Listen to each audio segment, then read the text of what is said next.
Welcome to the Capitalist Sage podcast. We're here to bring you advice and tips from seasoned pros and experts to help you improve your business. I'm Carl Barham with Transworld Business Advisors, and my co-host is Rico Figliolini with Mighty Rockets Digital Marketing, and he is the publisher of the Peachtree magazine. Hey, Rico, how you doing today? Hey, Carl, great. It's been a beautiful, sort of a beautiful week. I mean, we've had some storms. We're going to end up in the freeze zone soon, I think, right? Um, but glad that we're back on track with the Capitalist Sage with a great guest today. But before we get to that, I just want to mention our sponsor is Peachtree magazine, the sponsor of the family of podcasts that we do. This one including Peachtree Life and Prime Lunchtime with City Manager. So check those out. You can find those podcasts anywhere you listen to podcasts on iHeartRadio, Spotify, and others, or watch the video podcast on YouTube or our Facebook page. So it's cool. Excellent. Well, Rico, this is our fourth year now. We are starting our fourth year doing the Capitalist Sage and providing information to folks here in Georgia and Peachtree Corners area, as well as out there in the internet world, just talking business with local business owners and folks that share some of their wisdom and knowledge and experience with our audience. Today, it is my privilege to introduce a return guest, Mr. Cliff Bramble, a local Peachtree Corner resident, and he's also the founder of Hungry Hospitality LLC. He's a local business owner and an author of several books on business and restaurants and many other things. And today we're going to get a chance to talk about some of the success secrets of operating successful food franchise businesses and some of the tools that people should be considering and thinking about in 2022 to make their business better, stronger, more resilient than ever. Cliff, how are you doing today? Fantastic, Carl. Thank you very much for having me on. I really appreciate it. Oh, our pleasure. Why don't we start? Tell a little bit about your history. Folks that may not know you, tell you a little bit about your background and some of the stuff that you've done. Well, I don't want to go too far back. It'll make me look like I'm really old. So I'm just going to start with the last 20 years. But in the last 20 years, recently, I previously owned Noble Finn here in Peachtree Corners.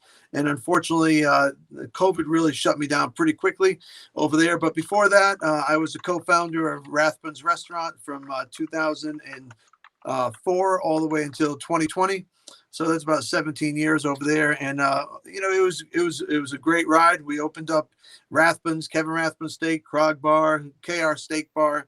And then before that, I worked for Buckhead Life Restaurant Group in Buckhead, a place called Nava that was happening for many, many years.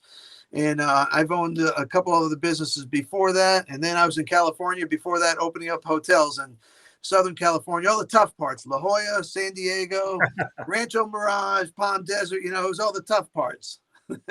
I hear you. Well, we got you back here in Georgia now, and really grateful for that. Why don't we jump in on this topic that we wanted to chat about?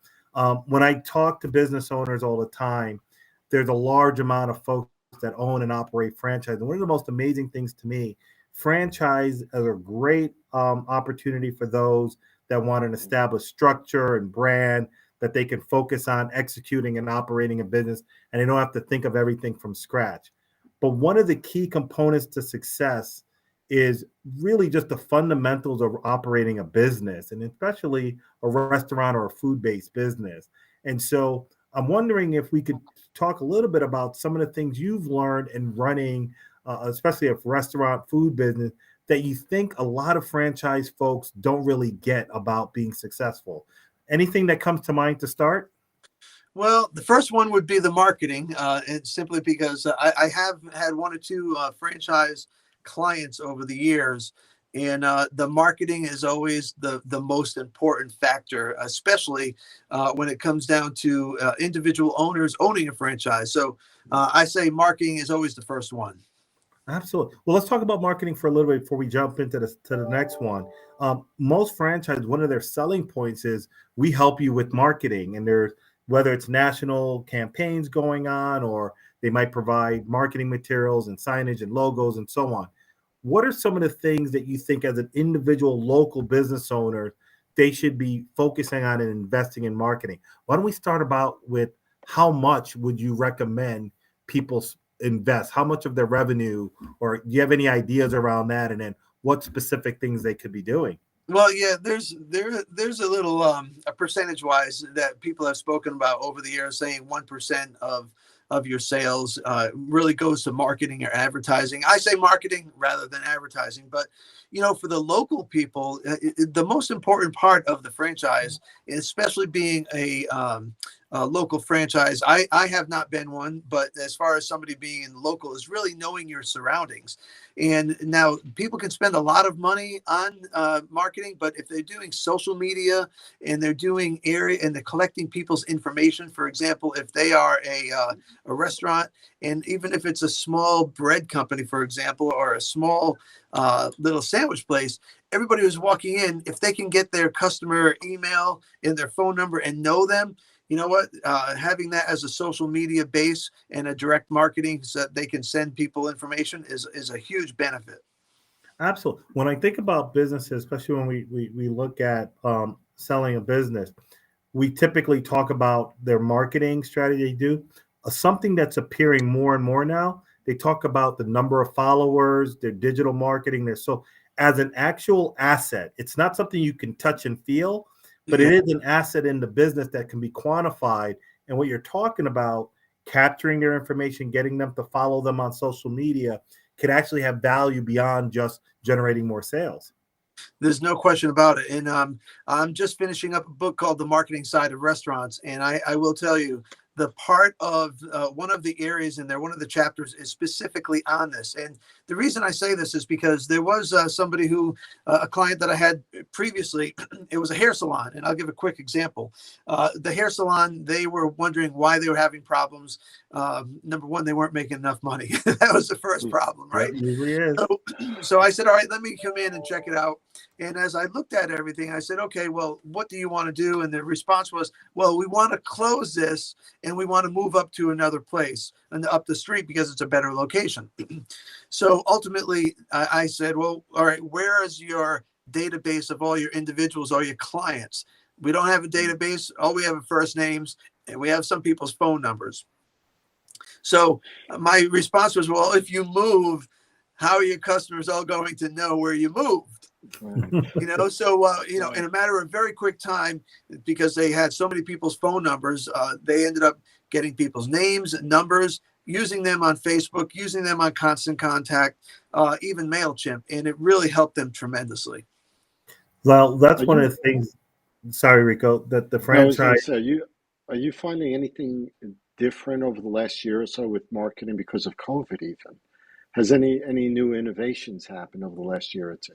Well, yeah, there's a lot of innovation, especially for the restaurants. For example, when you go and pay at the table now, a lot of people hand you a little handheld. You can actually punch in your email into some of those as a loyalty program. So the loyalty programs are very good to have, especially on a smaller franchise, because the loyalty, people feel like they're getting something out of that too, rather than just writing down an email. But the loyalty side is a good factor, and that has come into full force right now.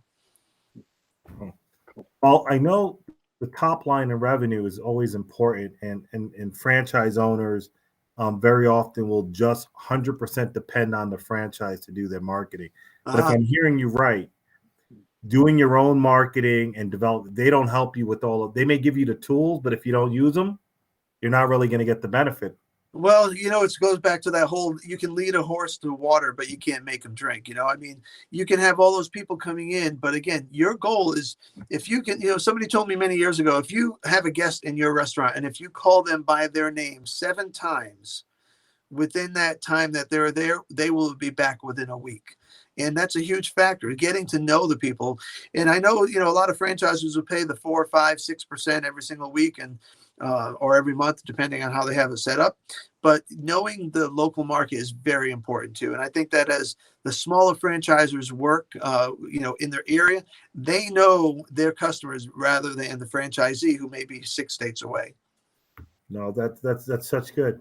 So after marketing, what would you say would be the second thing that you see franchise owners of food businesses missing when they're going out there and trying to be successful? Well, a lot of it has to do with the structure. So, people have to have structure in their business, and that goes with any area. So, they have to have structure of the invoices coming in. They have to have a system, and having those systems in place are highly important. You're absolutely right. Let's expound a little bit more on the systems that people have. There's a management of kind of cash and making sure that it's accurate. Your financial systems in there. Anything that you think the tips that you've learned along the way that helps you to be successful in understanding money coming in and out?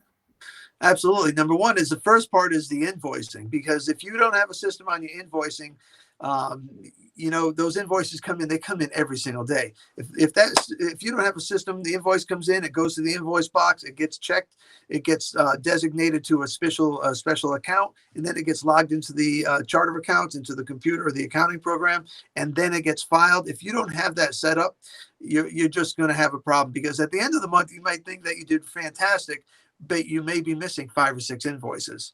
So, knowing that is in my opinion highly important, and having somebody in the bookkeeping side know about that area is very important too. Well, let's talk about bookkeeping, because that is one huge pet peeve of mine. Oh boy, uh, when you think about a business, I always equate accounting and bookkeeping to your scorecard. So if the data is going in is wrong and there isn't attention to it, what it's producing for you to be able to make decision is going to be flawed at best, and possibly cause you to fail ultimately. Um, why is it that so many people struggle with this bookkeeping stuff? Well, I honestly, I think sometimes they're afraid of it, but you're always afraid of what you don't know. It's always, they always say, if you know something, you're always going to go back to it. So if you were promoted to a chef, but you were at first a general manager, you'll always be able to go back to that general manager. But when you really break it down in the accounting side and bookkeeping, there's really only 3 areas that you have to look at all the time. You have to look at your general ledger, because whoever's punching that information in, if they are punching it in the wrong code, for example, it'll show up on the general ledger. Yep. So in addition to that, they also have to look at their income statement, and they have to pay attention to it, not just look at the top sales line and the bottom profit or loss. Hopefully it's a profit. So, maybe there's a fear of tackling it, but only taking 5 minutes every single month to look at this information isn't really enough. You have to look at your balance sheet, you have to look at your general ledger, and you have to look at your income statement, but you have to be excited about it too. And Yep. there's not enough people who are excited about numbers unless they're making money. Let me ask you something. Between industries too, is it a little different, a little easier bookkeeping? Like for example, restaurants, point of purchase sales. It's coming in on the iPad or whatever you're taking it in on. So it's going straight to your bookkeeping at some point, right? Automatically. It's go, And then your it goes costs. Yeah. it goes straight to the point of sale system. So the income goes to the point of sale system, so you can just run a report every single night. But if you own a hair salon, the same exact thing goes. So there's somebody who's punching in the sale every day. At the end of every Mhm. day, they run a report on the point of sales. But the key to that, Carl, is closing out your sales every single day. You Yes. have to do it. Right. If you don't do Yes. it, you're just going to run into a problem. Isn't it Yes. isn't it similar to the analogy of if you have a closet or a room in the house and you don't clean it every week, and then at the end of the year you've got to go in Oh my and God. clean all of Yeah. that. That's kind of how some people run their bookkeeping. They wait till Yeah. the end of the year. They had invoices, they had expenses that have come in February, and it has PFL or something. They don't know what it is. They end up with large, what is it, miscellaneous expenses because they didn't track it. But I think your key point, there's a combination of knowledge, which can be learned. Tell us a little bit about how can people get better at basic. You don't have to be an expert, but what are some things that can help them get better at learning how to read enough financial statements so they can run their business successfully? Well, it's interesting that you asked that because I just started something called Coursini, which is it's geared to franchises. There's a whole page geared to franchises as well, but basically they're online courses, and they're courses on balance sheets and courses on general ledger. It's really simple information, and these courses, for example, they're available online. You can take them for 10 minutes, 20 minutes at a time. You can take them on an airplane, but the nice part is you're learning something about it. You can read from a book, but I will tell you, in my opinion, the courses are really good. But Abs- the courses are good. And one more thing I want to mention about this is that on a weekly basis, the franchisees or whoever it is running their business, they should have a cash flow statement printed pretty much every single Friday. That will help them a lot. And you know what? It may make them more interested in those reports. Let me ask you Absolutely. something. As far as the bookkeeping part goes, because I do my own invoicing, right? But I have a bookkeeper that comes behind me. So every month she'll spend 2 or 3 hours a month to make sure she cleans up whatever I'm doing, right? And to prep the file. So this way we don't have that problem at the end of the year, right? Or at the end of the quarter. And I use QuickBooks. I can go on my app on my phone. I can see what my balances are. I can see what my costs are. I could look and pull reports right off my phone. And I'm sure even the point of purchase stuff can be integrated into a QuickBooks or some system like that, where it just comes straight across and it doesn't take a rocket scientist to do some of it, right? I mean, Absolutely. isn't that Absolutely. People, I know ways that people can get their bookkeeping tasks down to 15 minutes a month if they set up their chart of accounts. And if you don't know what a chart of accounts is, you need to learn something. Take a course or get a book. The general ledger is if once you set up your chart of accounts, you can with QuickBooks Online and some of the other tools that are NetSuite and others, you can automate probably 90% of the transactions in there once it's set up. You go in and you check to make sure that the numbers are right and so on, and it simplifies the bookkeeping. The other part is a regular cadence, weekly or monthly reviews of it, whether it's your bookkeeper that you outsource, whether you do it yourself, allocate an hour to go through that. And there's the old saying of balancing checkbooks. Nobody does that anymore. Well, each month you should balance out your QuickBooks for the month to make sure you have a that's right? P&L statement that's accurate to reflect that month, the profit and loss statement. But these systems are some of the core things. If you're in a business, it is your scorecard, and just investing more time, money, resources Okay. to get competent enough to know whether your accountant or bookkeeper is doing it right is really important to success. As a business owner, I'm going to tell you this. You mentioned it right on. The bookkeepers, they're great. They are doing what they're doing. The accountants are doing what they're doing. But you know what? They're only as good as what the information is that you give to them. So Mm. I always say double check your accountant because they're going to appreciate it, and you are too. You may not be able to double check the depreciation side, but at the same time, you can check everything else from the chart of from the general ledger. That general ledger there is your best friend. And if everybody looks at that at least once a month, well, the information gets punched in from the bookkeeper or the owner of the business. They just have to pay attention to it. And this is an area that franchises don't cover. When you go on franchise training for 2 weeks, they Yes. do not go into detail on bookkeeping. They say you Ah, have to do that on Really? your own. So finding other courses, resources to get yourself educated is key. Even if you choose not to do it yourself, you should at least understand what a general ledger is, what it looks like, a cash flow statement, a balance sheet, and a P&L statement. If you know what those four things in and the general ledger, you're in good shape. absolutely. Let's go on and structure a little bit more. Let's talk about the people side. What kind of structures do you see being really important for people to master in running a franchise food business? Well, structures, they have to have the budgeting. They have to know about the scheduling. They have to deal with the forecasting as well. So that's one area. I say that's one area altogether.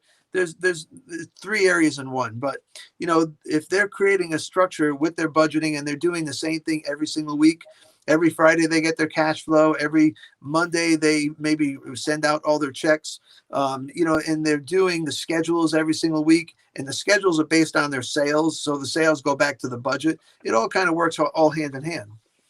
This is key thing. I think what you're describing, I typically call a planning function. And if you want to have a predictable output, it always starts with a plan. I'd hate to try to build a house kind of ad hoc. Usually people would sketch out the bathroom should go here and the kitchen should go here. And they build it from what's in the wall first and then they finish it at the end.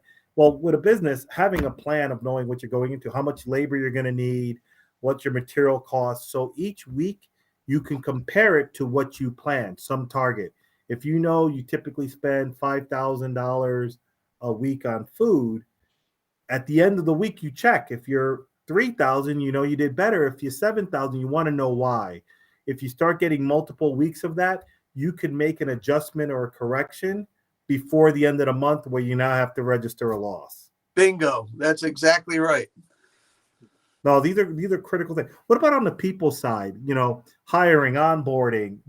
I've seen franchises give you some guidance of how to hire people, but I don't know if they do as good a job on how do you onboard people and train them, especially in the food business where turnover tends to be higher than some other businesses. Exactly. Well, when it comes down to the hiring, again, you have to have a system in hiring. Right now, the system for hiring is people just looking for people.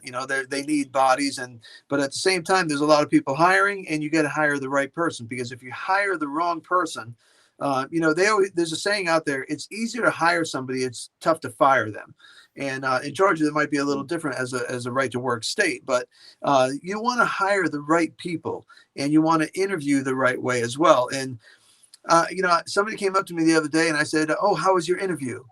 And they said, "Boy, I couldn't get a word in." And I said, "Really? That's interesting." I said, "You couldn't get the word in." And I said, "It's supposed to be the other way." So, so when you hear that, it's important to hire the right people, make sure they have the right skill set, and also, you know what, once they're on board, make sure you're training them the right way. And that goes back to the structure as well, because if you're not training them and you're just handing them a key and you're saying, "Okay, this is what you do," you know what, those first 5 days, that new employee is going to make up their mind whether they're going to stay or whether they're going to go. Yeah, you Very know true. what? The idea that you were saying it's easier to hire than fire. When you hire the wrong person, that team member poisons the rest of the team Oh, sometimes. yeah. Yeah. So that's one, and that's hard to reverse, right? And then the other side of that is, especially in the food business, I got to believe the chef may be doing a great job, but because that server brought it up badly and didn't get it to the right way, you might have a bad experience, right? I mean, isn't that, if it's that type of franchise, Well, if it's a yeah, you're absolutely right. And part of the training, and I mentioned this before. I mean, in my courses online, Coursini, I can tell you that one of them is human resources. One of the courses is human resources, and I had to break it down into 5 parts simply because of the factor of there's one on hiring, there's one on payroll, there's one on taking care of the employees. You have to take care of the employees. You have to train them. You have to care for them. You have to have some empathy these days. There's a lot of variables that are going into what's hiring. And Enrico, you asked earlier what's changed. The hiring is changed too, because yeah, when people show up and they have a mask on, you don't yeah. really know what to do. It feels weird. And then you say, Mhm. okay, they see you without a mask and they ask you, is it okay if I take my mask off? I mean, and so right there, you have to have something that kind of lets the casualness come back and feel a little more comfortable, because it is a little odd these days. Yeah, that got to be interesting. Interviewing someone wearing a mask, you never Oh, see their face until I you know. until afterwards, right? Which is like, It, uh, it, it is, but I think you're highlighting something there, Cliff. The owner of the business, and most small businesses, franchise or operator owned, and they set the tone for the business. So if you have a mask policy and the owner or the manager doesn't wear a mask, it's really hard to get other people to follow it. They're going to follow the lead of the leader. The other part of that is you talked about the 5 sections of kind of training around employees. There's some laws out there you got to be familiar with so that you don't cross the wrong line. And franchises often don't cover that in training because every state laws are different. So Uh, knowing how to handle unemployment, workers' comp, how to handle harassment issues, and protect yourself, making sure you're covering labor laws, overtime.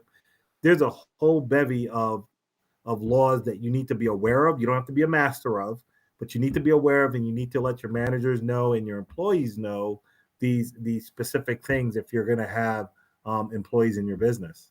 Well, the other big part about that, Carl, is right now with so many people working from their home, and a lot of people have just said, "Okay, might be employed in Georgia, but I'm going to go travel." They've given up their house, and next thing you know, they're living somewhere else. So what you have all of a sudden, you have to sit back and say, "Okay, well, wait a minute, they're living somewhere else. Do I pay payroll taxes in Georgia, or do I pay it in Texas? Where do I actually pay them?" So then they're going to, sometimes it's either look at, there's a PEI company where you can actually start looking at hiring people under something else rather than yours. But these days, Rico, again, to your point earlier, what's changed for a lot of companies, and I don't know how many franchises have individuals who work either out of their office or out of state, but they have to look at and make sure they're paying people the right payroll tax per state code as well. Absolutely. That's right. The other aspect is values of the business. I mean, Rico was talking about service and so on. If that's important in your business, clearly articulating the values and service expectation consistently with the employee base is going to be critical.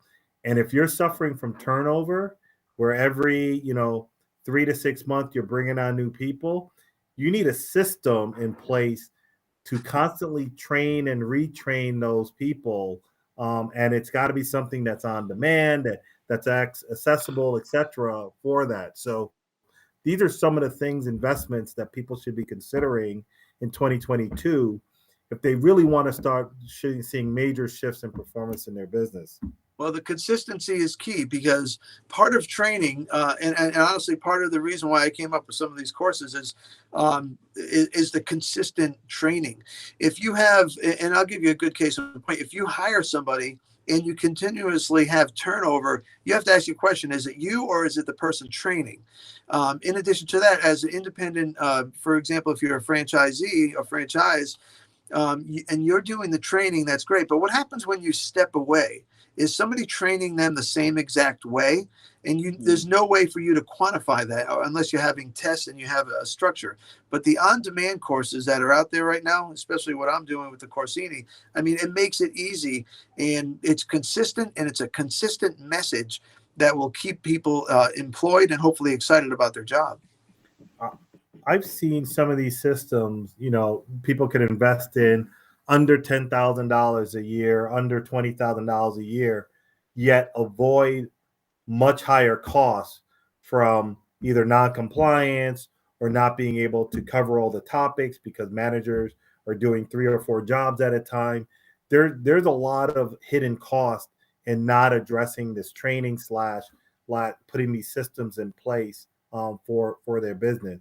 So it's definitely something folks should think about and consider going forward. Absolutely. Since COVID has changed the nature of work, and we're seeing this shortage of workers and all these other types of things impacting franchise, is there any tips you could share with recruiting and hiring, how to find people in non-conventional ways? I understand ZipRecruiter and Indeed and everything could be done online, but sometimes you find the best people through your networks elsewhere. What are some of the things people could invest in to help with that? There's a million different ones online.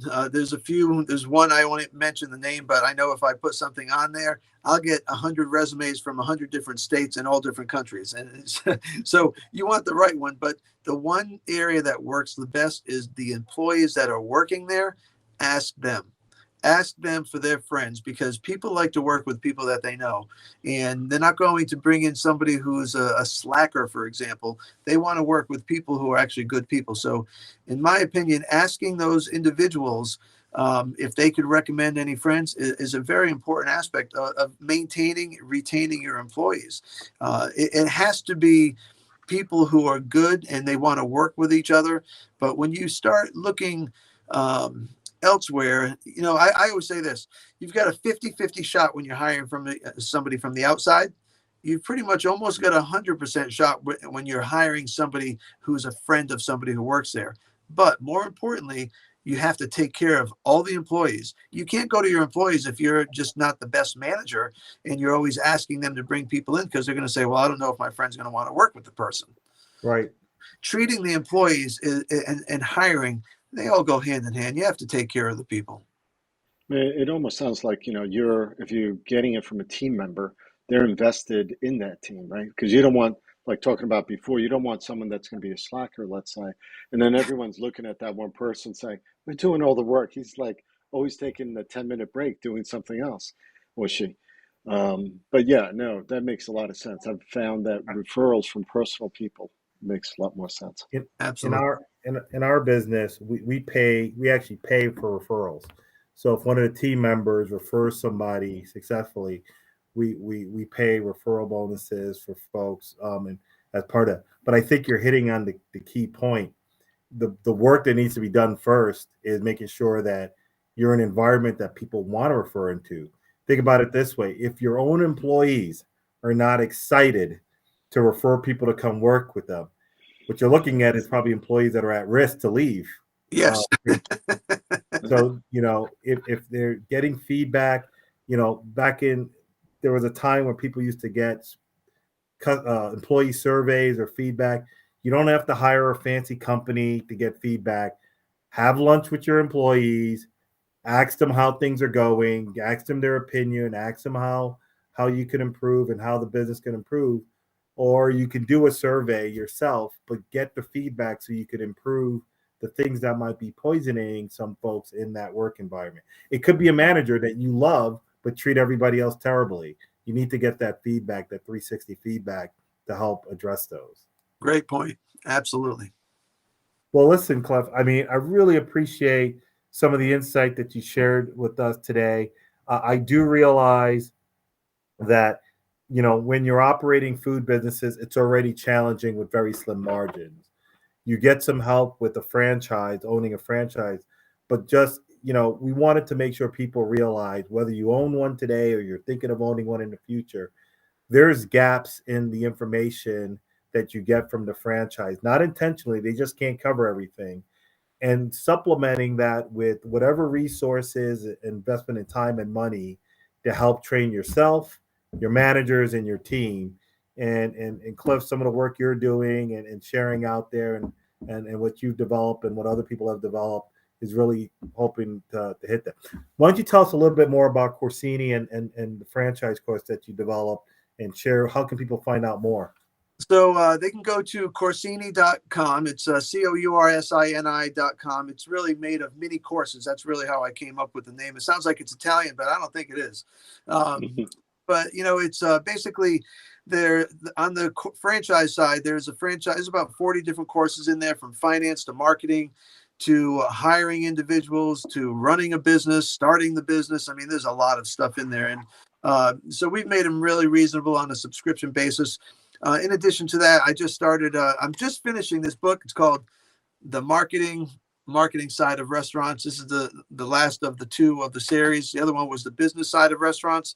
This one here is it's less than 100 pages, and you know what? It's all on marketing. There's so much information in here, and part of it was again, I go back to the franchise or any restaurant or any small business owner, is so many individuals have a tough time marketing, and this book really tells them what they need to do on a pretty much social media basis, on a publicist basis, and also collection of people's information, so that way they can actually get to know their people, the customers, a lot more. So it's a good thing, and the goal is online courses 24/7 on demand, and through the Coursini classes. I mean, you could be on the beach and taking these courses, and the feedback that I've received from the individuals who have taken the courses has been really, really great. So there's videos in there, there's tests in there, there's all kinds of information, and we're excited to get it going. Oh, excellent. Well, I'm glad that we have someone here in Peachtree Corners that's helping to share some of the knowledge that they have, and more importantly, help serve the business community. If you own a small local franchise or a business, and you have a gap in training and getting information to folks, please do check out and support Cliff here in the community, as well as really look at it for your own self. How are you investing in you and your team to be better in 2022. You've survived the pandemic, at least the bulk of it. Now it's time to thrive in your business. So we want to thank Cliff Bramble, founder of Hungry Hospitality LLC, and we want to thank you for your insights and sharing your experience with us once again. Thank you, Cliff. Thank you very much for having me. Oh, our pleasure. Well, today, I just want to say Rico and I are glad to be starting off our fourth year doing Capitalist Sage podcast. I'm Carl Barham with Transworld Business Advisors of Atlanta Peachtree. Our business advisors are available to help consult on your business, whether you're looking to improve it, grow it, and exit your business. We consult on your business, help you with evaluation, but really help you with your plan for the future. We kind of think of ourselves as a form of retirement advisors for business owners. One day you may want to step away from the business, and having a plan in place and a resource in the community here that can help you with the sale of your business or acquiring a business is just part of the strategy for success. So reach out to us at www.tworld.com/Atlanta Peachtree, or you can email me, Carl Barham, kbarham@tworld.com, and love to set up a consult with you to talk through any issues you might be having in your business. Rico, why don't you tell us a little bit about what you've got going on? Sure. First, I want to say thank you to Cliff again for being on the show. Always learn a lot from Cliff. It's amazing. Thank Just you. the fountain of information. No, really, truly, I'm serious. And Carl too, because I learned a lot from you too. And I wish I was in the restaurant business. Crazy that I would be, but yes. No, I don't think so. But so I'm happy where I am. So I'm good. I'm published. Hey, you can get a job though. There's a lot of people looking for restaurant people right now, I heard. Yeah, yes, I could do that $15 an hour job. At least they raised the wage a little bit, so that's helpful. They have. Don't be fooled, they make more than that. Yes, I know, with the tips and everything. But I'm glad where I am. I publish Peachtree Corners magazine, and that's fine for me right now. In fact, I'm looking at launching a second publication. I'll have more news about that in a month or so. But besides that, I do Mighty Rockets, which is a digital marketing company. So if you're looking for video production, photography, content, social media management, you can reach out to me. Just find me on LinkedIn. It's Rico Figliolini, and that's easy to spell if you know how to spell it.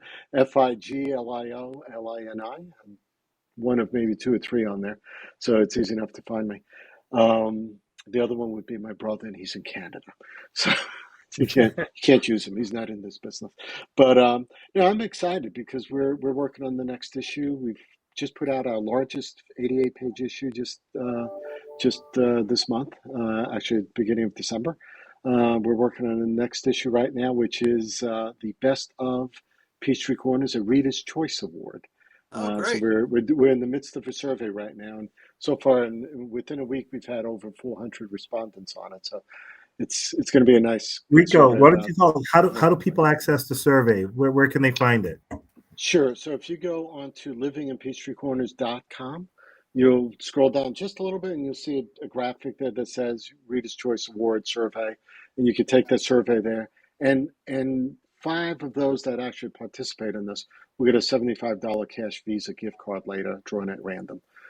So this way, some incentive for coming in, give your opinion of best restaurants and summer camps. I could have made this a really long survey, but I didn't. I kept it down to certain categories. But do that, and the next thing that we're actually launching right now, and I just posted it online, is Faces of Peachtree Corners. So we're going to choose 20 people from 12 and up that have a great story to tell, what they've done, given back to the community and all that. So check that out also, and nominate someone if you think they're worthy enough to be there. Awesome. But that's where I'm at. And this is always a great conversation to have.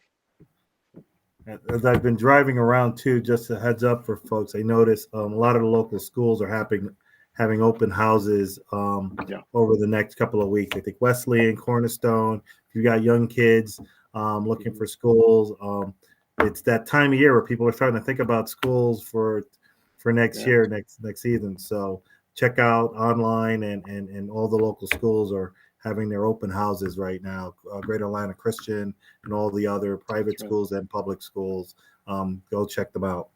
Yeah, it's amazing how many schools serve this area that aren't even in Peachtree Corners.